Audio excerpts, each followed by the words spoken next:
Ladies and gentlemen, the 2016 recipient of the Milton Friedman Prize for Advancing Liberty, Flemming Rose.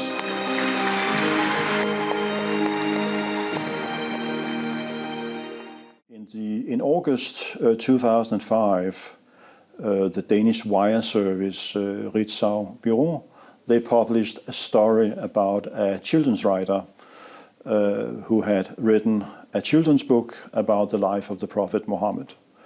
And he went public saying, you know, I wrote this book, but I couldn't find an illustrator. I had big problems finding an illustrator.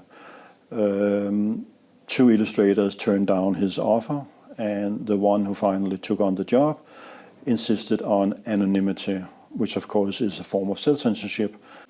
And inside the paper we had a debate about this, and then a reporter came up with this very, I think, creative idea.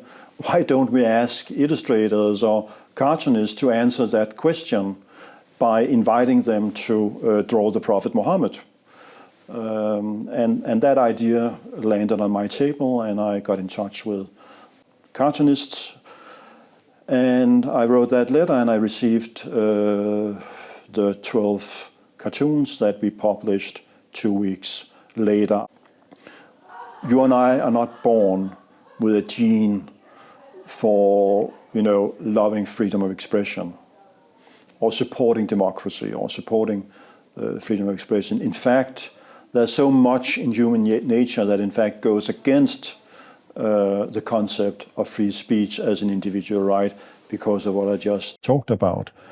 Yes, most people want freedom of speech for themselves, but they don't want to extend that right to people with whom they disagree.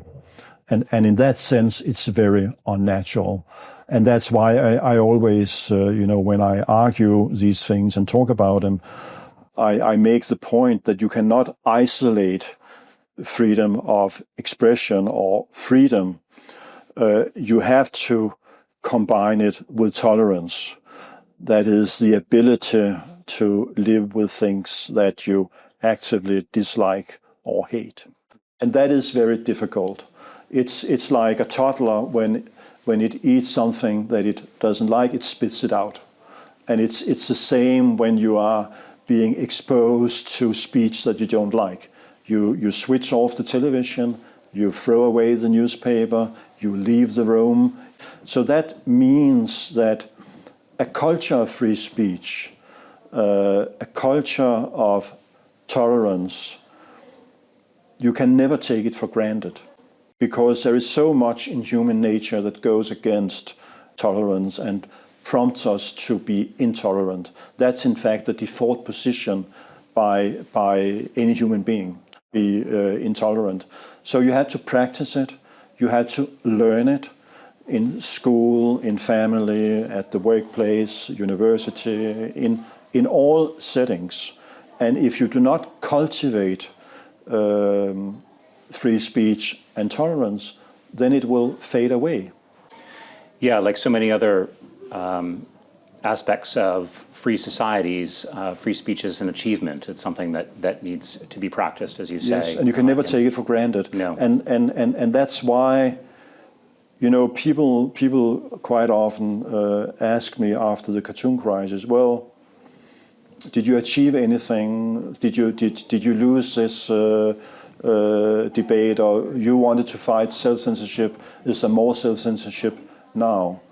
I don't know, but I know for a fact that this is a battle, this is a war that will never be won, for sure. And say, okay, now we have free speech, now we can move on to something else.